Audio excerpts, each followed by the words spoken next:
కడప జిల్లా నల్లపరెడ్డిపల్లె జిల్లా పరిషత్ ఉన్నత పాఠశాలను మంత్రులు బీసీ జనార్దన్ రెడ్డి, ఎస్ సవిత సందర్శించారు. విద్యార్థులతో కలిసి మధ్యాహ్న భోజనం చేసిన మంత్రులు తరగతి గదులను పరిశీలించి విద్యార్థులతో నేరుగా మాట్లాడారు.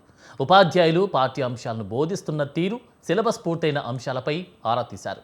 పాఠశాలలో ప్లే గ్రౌండ్ అభివృద్ధి, బోర్వెల్కు మోటార్ పైప్ లైన్ కనెక్షన్, హాస్టల్లో ఓపెన్ డార్మెంటరీ ఏర్పాటు వంటి సమస్యలను విద్యార్థులు మంత్రుల దృష్టికి తీసుకెళ్లారు.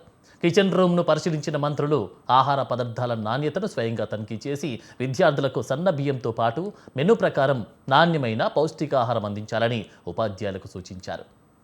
విద్యార్థులతో మమేకమైన మంత్రులు వారితో కలిసి మధ్యాహ్న భోజనం రుచి చూశారు. అనంతరం మంత్రులు మాట్లాడుతూ విద్యారంగంలో మంత్రి నారా లోకేష్ విప్లవాత్మక మార్పులు తీసుకొచ్చారని అన్నారు.